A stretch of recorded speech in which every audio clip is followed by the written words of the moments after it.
a reminder of the history going around. That's thank you to the government of Czechoslovakia, as it was, back in 1948. See, it's English at the bottom there. They were helping train the Air Force, especially. The bizarrest thing about the 1948 war, you had Israeli pilots, so the Jewish pilots, fighting against the Arab nations, and they were both flying Messerschmitts, German fighter planes. The Germans. Oh, as you mentioned, it's part of Europe.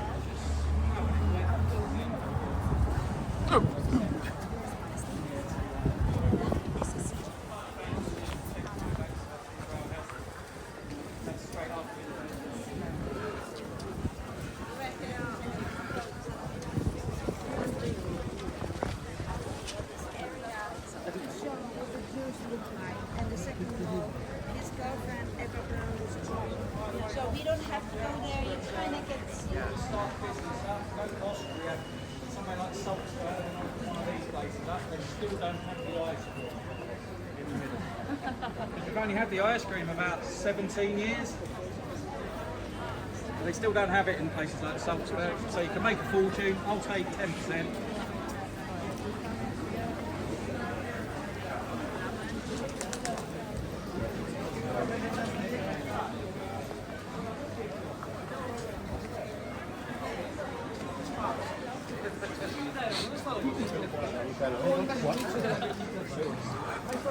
Dal 400 in poi, perché prima del 400 le prede erano ancora Che facciamo? Che dobbiamo fare? Non lo so.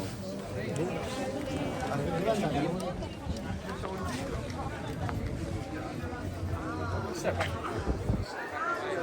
Over this way a little bit.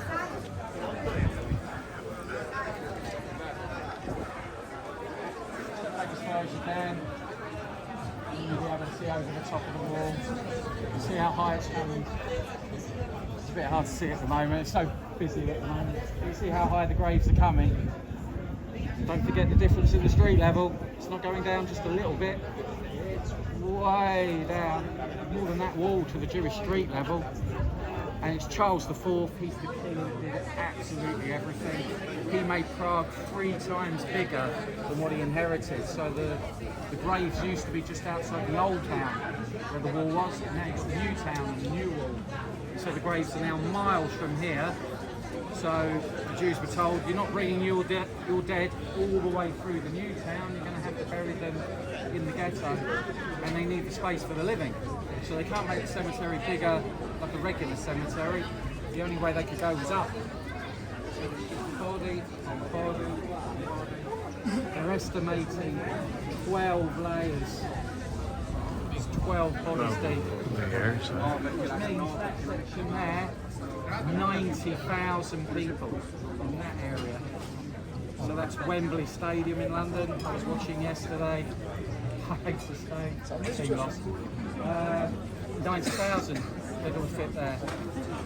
And 160,000 the whole cemetery goes around the corner like a horseshoe. That's minimum 160,000 the whole cemetery. But when the wall came down to the ghetto, they were given a new cemetery then. So this place hasn't been used since the 1780s, so 250 years almost. There's about 12,000 headstones. You see they're all a bit pretty.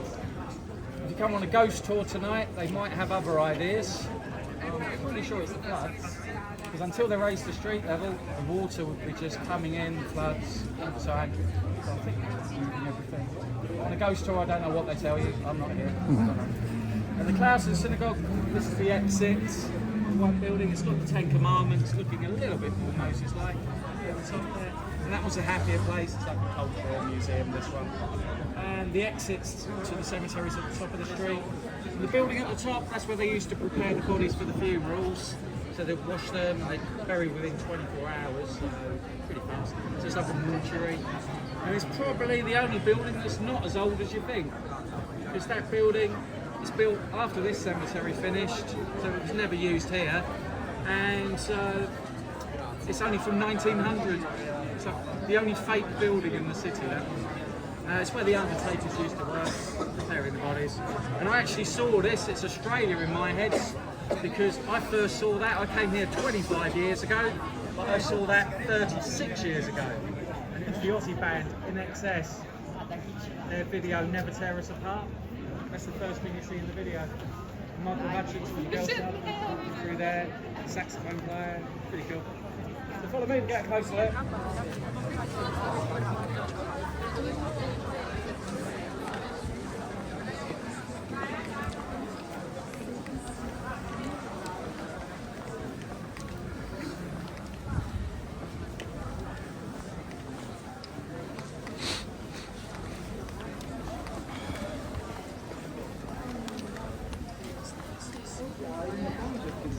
Ah, WC. See how big some of the headstones are. Oh, yeah. So the graves are coming all the way around the back as well. Trees are. And the river's just behind those buildings through the trees.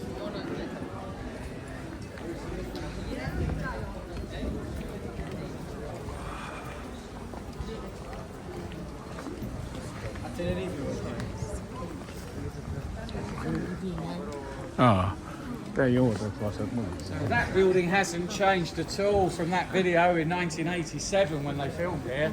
They obviously slipped the communists the right money. That building hasn't changed, but the rest of the city, I mean, it wasn't looking like that in the 1980s. All these lovely painted buildings up ahead. It was really grimy, run down. The communists didn't have the money to maintain these kind of buildings. So the whole city centre looked really bad in the 1980s. The dark times for the Czechs. Any information on what the plagues would have done to this community, this area? What's that? The plagues? Plague, I'll tell you about the plague in a minute. I've got a story about that.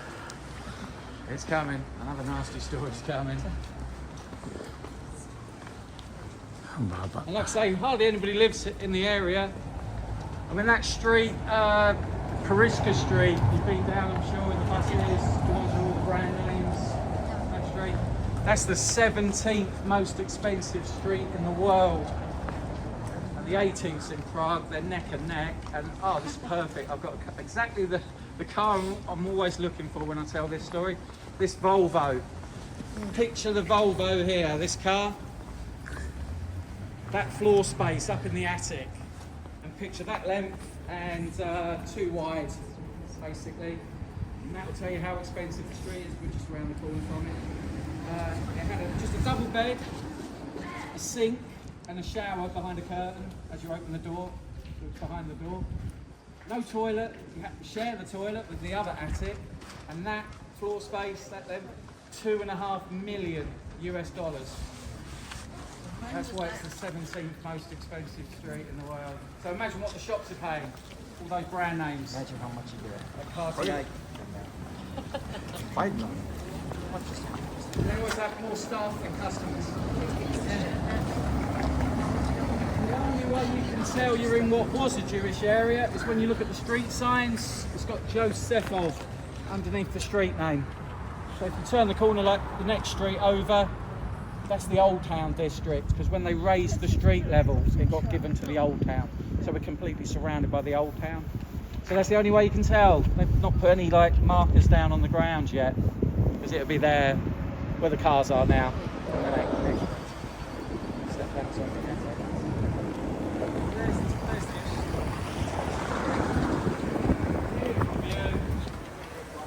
It's called Paris Street. It's the most expensive street in the world. It's the Champs-Élysées, Paris. In the past, not now, but in the past, not the big building. 2013 was the last one. 2013.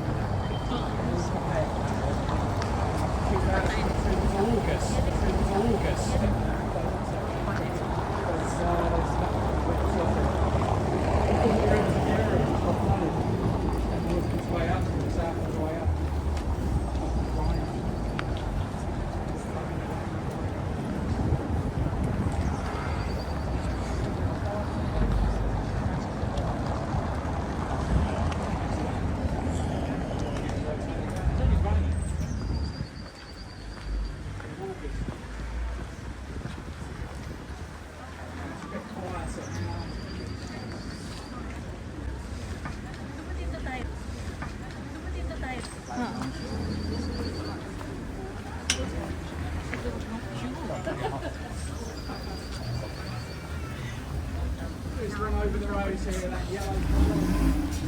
That was really the most important. It's called the Old New Synagogue. And I heard that when I first came here, and I thought, wait a minute, how can it be old and new? It's got to be one or the other. So the original name was just the New Synagogue, because it was the second. And then they built more and more, so it's the old. The new synagogue, so old new. But what's special is that's the oldest surviving active synagogue on the whole continent of Europe. They're still using this one. 1270 this was built. Obviously not the roof and the tiles, they're very new. The same shape as the original. So the reason it looks like this is because the Jews had the money to build it, but they didn't have an architect to do something so big. So they had to call in a Christian who'd never built a synagogue before. So he built what he thought a synagogue should look like. So he built a church. And if you go inside, it's a church. Everything about it, I know it's got Jewish decorations, but it still feels like a church. You see the windows upstairs, very Gothic church-looking windows, and they've smothered it in plaster to minimise the church look of it. If you took that plaster off, you'd be looking at a church, you really would. But I'm afraid 750 years, you know, something terrible must have happened in that time. And the worst event in Jewish history happened here at the synagogue, 1389. You got the Black Death, the plague, that's sweeping over Europe. That's the worst event in European history, because up to half the population died. And what made it even worse, nobody knew what caused it at the time. Nobody, except the church. The church knew. It's the Jews poisoning the wells, the drinking water. And they're telling that to people all over Europe, so there's terrible stories everywhere you go. Here's a bit worse than most though. They told the people here, Easter Sunday. And this is when everybody was religious. All the churches are full, everybody remembering the crucifixion of Jesus, which for 2,000 years everybody's told in Europe it's the Jews that had Jesus killed, and now they're killing your family and friends. So you can imagine how it went down with the locals. It's a holiday, they're just talking all day, getting angrier and angrier, and that night they just stormed in the ghetto. They thought we'd finish it tonight. They broke in through the gates, and in one night they killed 3,000 Jews inside the synagogue. And it's big, but it's not that big. So this is group after group of men, the Jewish men they're killing. When I say men, I'm talking 12 and up. Just group after group. I won't go into the details how they killed them, you can picture that in your mind. A clue of how bad it was though is the street sign up in there, Chavena. The colour red in Czech is Cherven, and the Czechs are being polite about it. Blood. It's no England, bloody name.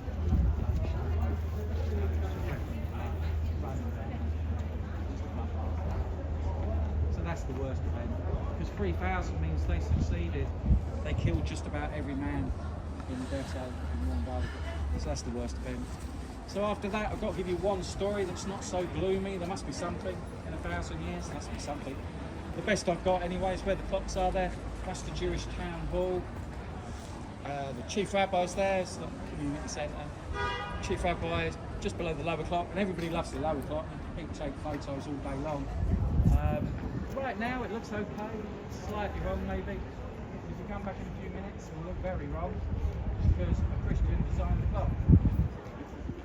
This time, I think an honest mistake, he knew the Jews read it right to left. So he's put the figures on the clock going right to left. So the clock goes backwards. So it's the mirror image.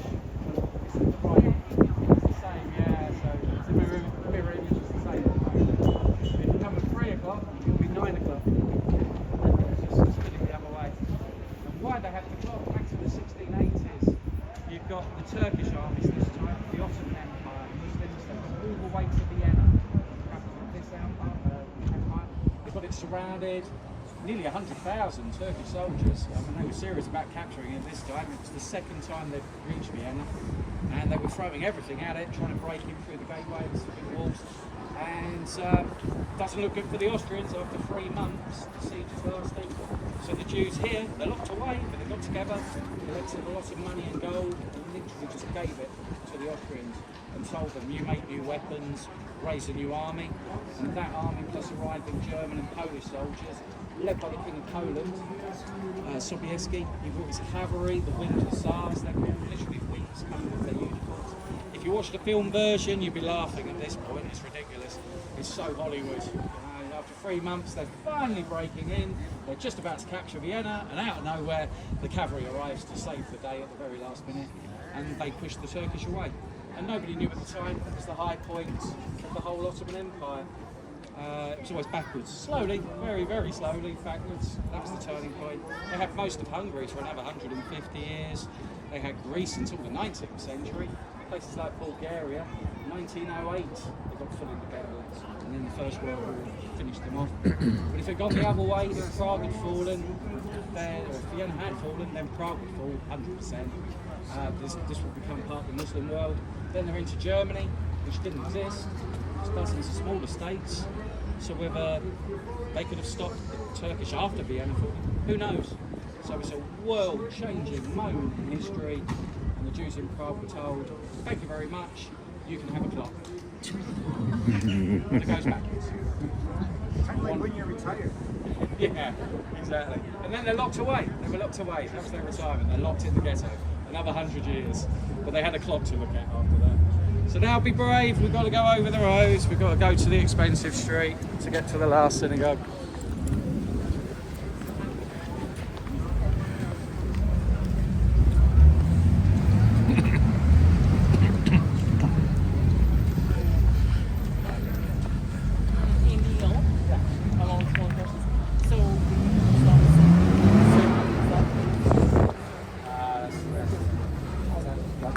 Bloody Sunday was in Northern Ireland. Okay. Paratroopers shot There's a lot of Bloody Sundays.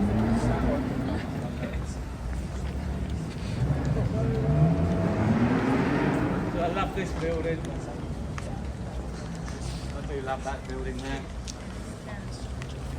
And Margot Robbie as well.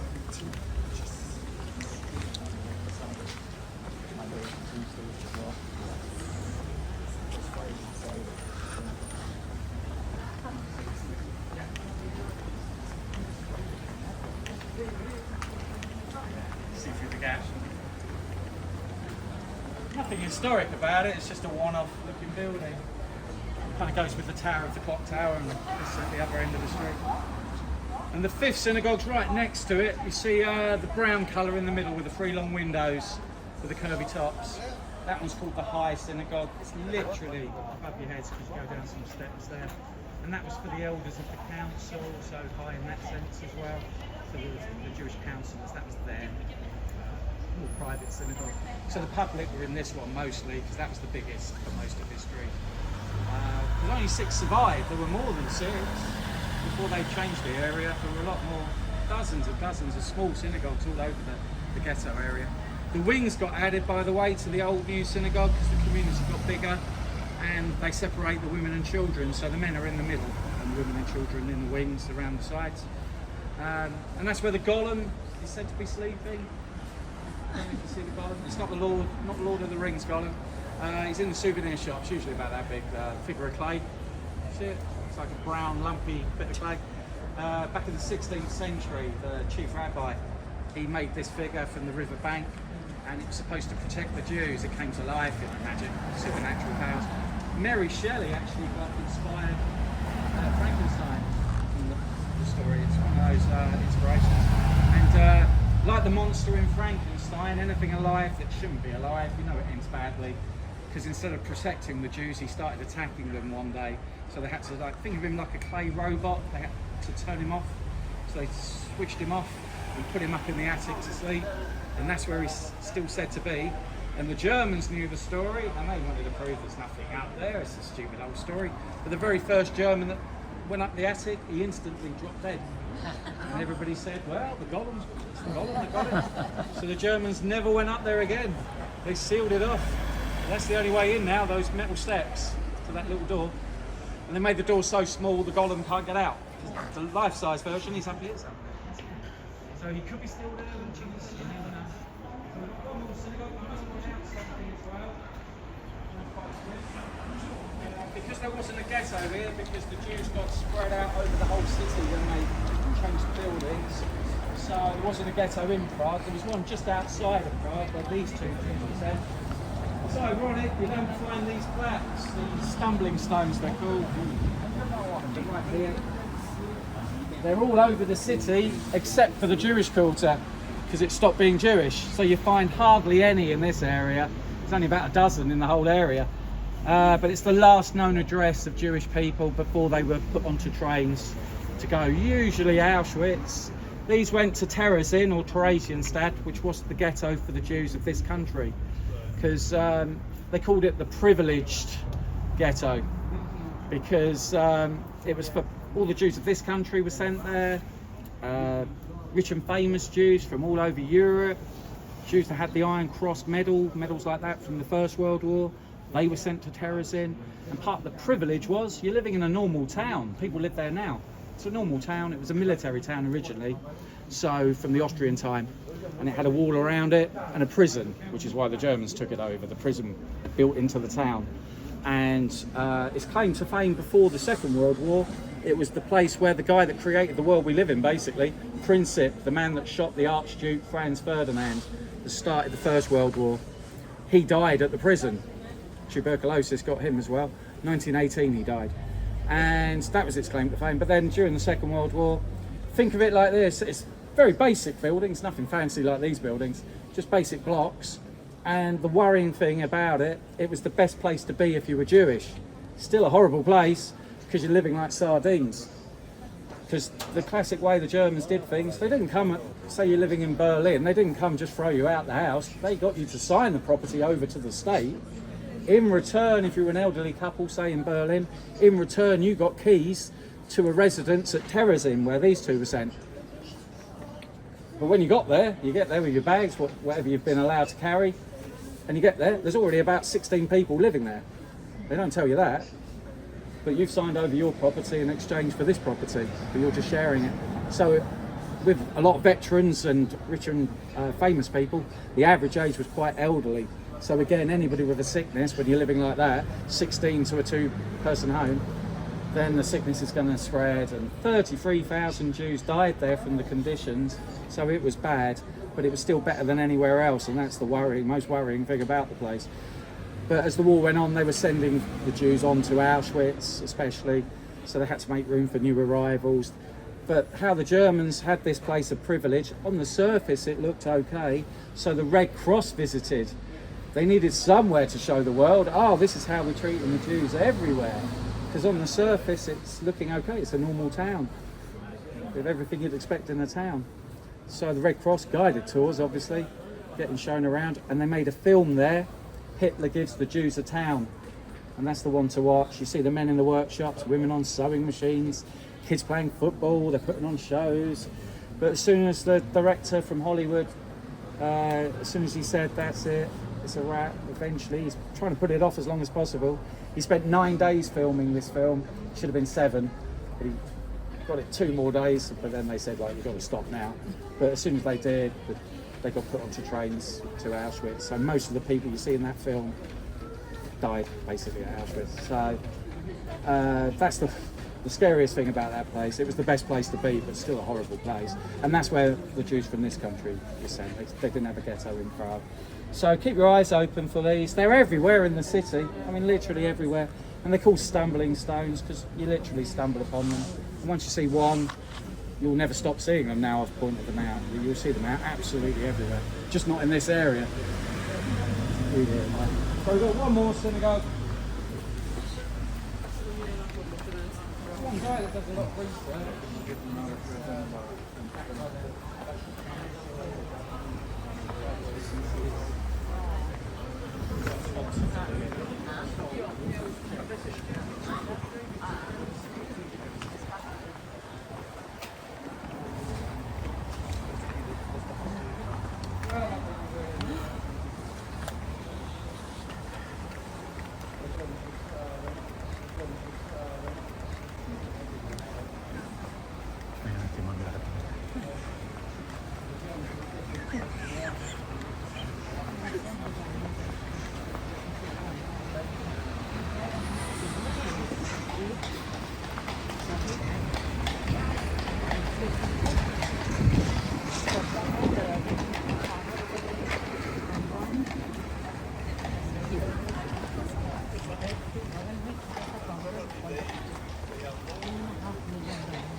Take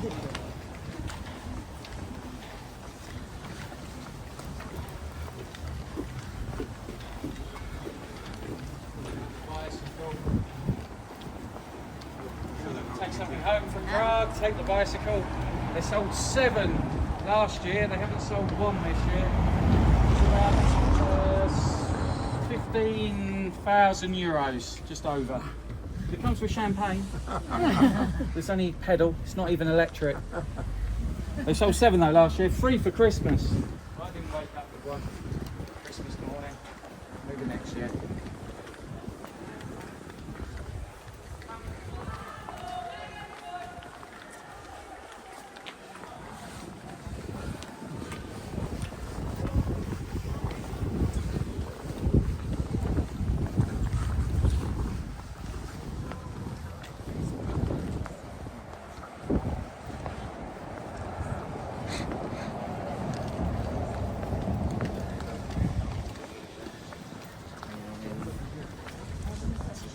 This one.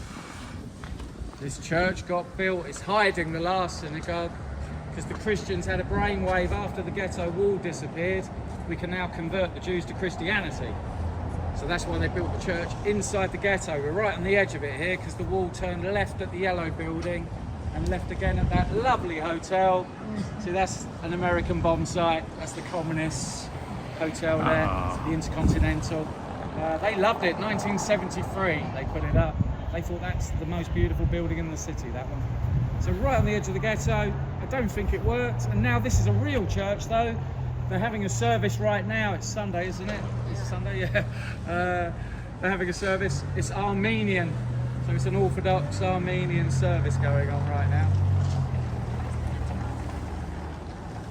There's only about 50 Armenians in the country, but they've got that show.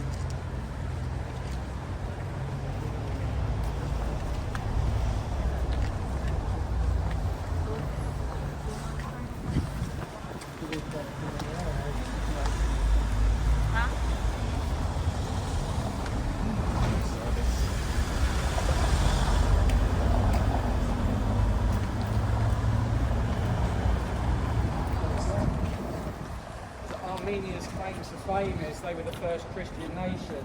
They beat the Roman Empire to it. I think it was 304. 304 they became a state religion was Christianity. And if I have Egyptians with me, they always get very happy here. They suddenly see a bit of Egypt, and have a lovely smile, and then they turn the corner, see the last synagogue, and they say, "Kneel." The Jews built a mosque. It does look a little bit like a mosque, but this one's called the Spanish synagogue. That's why it's got that Moorish looking feel to it.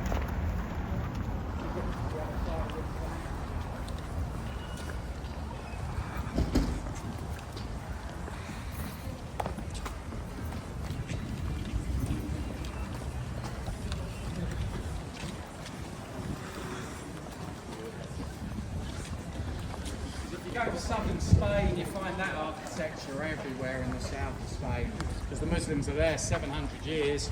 And once they were gone, the Christians told the Jews, you've got to convert now. And then 1492, the Jews got expelled from Spain. 1495, Portugal, so the Sephardic Jews. In one way or the other, they ended up in Central Europe. So that's why they chose this style for those Jews. But you can tell it's not as old as the others, because you see the stars around the 10 Commandments, like on the first synagogue. No hats and any stars anywhere. So that tells you this is built after the ghetto. They're not wearing hats anymore. So this is the newest in the area. 1868 it's got built. It's on the site of one of the first in Prague. So for 1,000 years they've had a synagogue standing on this site. Now it's like most of the churches, because the Czechs are the least religious people you'll ever meet. They're mostly concert halls. That's what this is. Tonight at 7 o'clock, Bolero. One of the best ones they do, I've got to say. Si sposta il tipo di guadagnano qualche metro.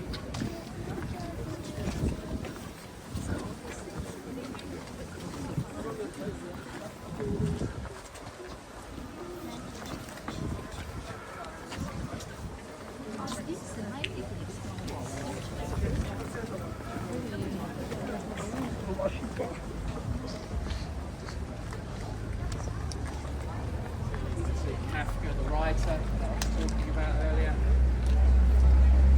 So that sums up his writing as well, Franz Kafka. You get people rubbing the feet, no idea why. Spanish guys tell them rub it for luck, that kind of thing. He's only from the 1990s, I don't think he's got any special powers. Posing with him's fine. There's Kafka. But what I really love, if you want to try a story by Kafka, the one to try on a flight or a long train journey, try Metamorphosis. That's the one that sums him up. The man goes to bed normal, turns into a cockroach. I feel rough in the morning, so I haven't turned into an insect. But there's the insect underneath, look. See the darker stones. Yeah. There's the head.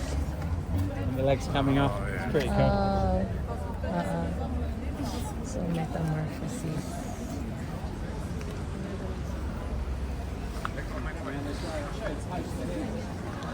That's how it looks inside. It's the most beautiful synagogue in Europe, and I can believe it. So it's 7 o'clock if you've got time. It's a great. There seems to be concerts everywhere. Yeah, they love their music. Yeah. It's that bohemian lifestyle. Yes, So yeah. when they ditched with religion, they went into music big time. That free-spirited attitude. That's why it's great living here in such a chilled out, relaxed country. Because it's been centuries since they were religious, like the majority anyway. Obviously there's always some religious people, but the majority haven't been religious 200 years really. They were fighting so much over religion that the Protestants just gave up. Because you've got to think of the Czechs, they were the first Protestants, you see. The man back in the square, the monument there, Jan Hus, he got burned alive trying to reform the church. 1415, they're 100 years before Martin Luther. Martin Luther got inspired by Jan Hus, like most of the things that Martin Luther was putting forward. Jan Hus had 100 years earlier. So, and then they were just fighting, they gave up with it. So it is wonderful. So we'll finish over the road because I can point you a couple of places to go.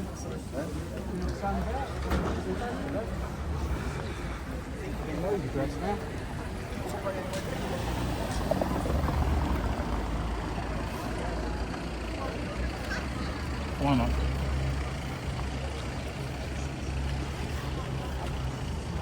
Waiting for a bus.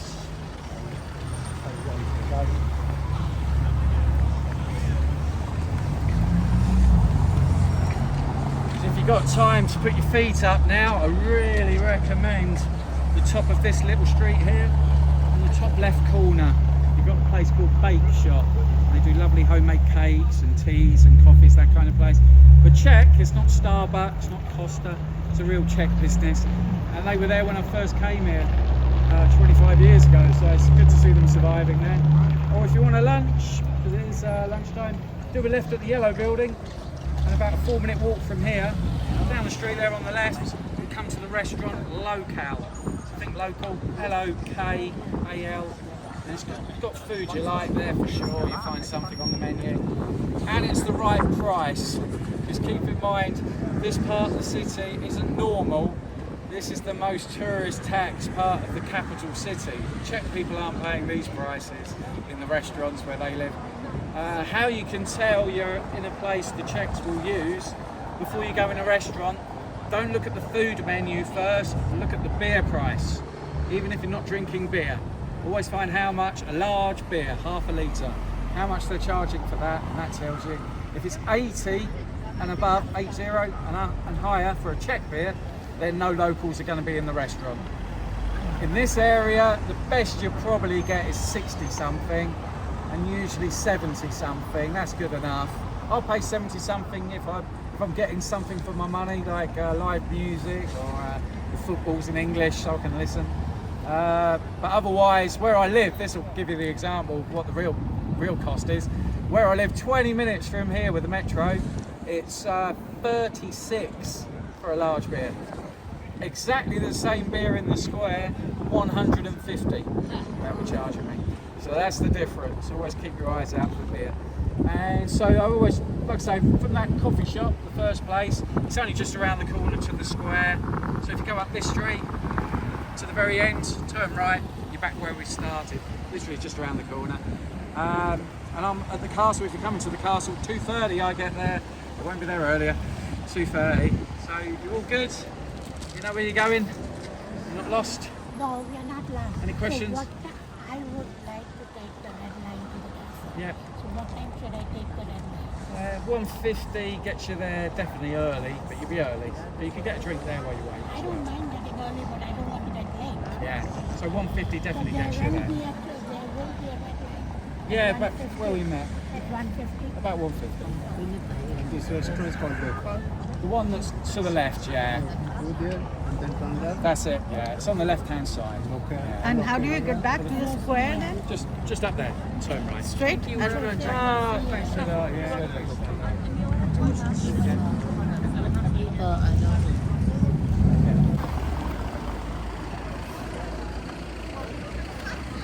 Why not?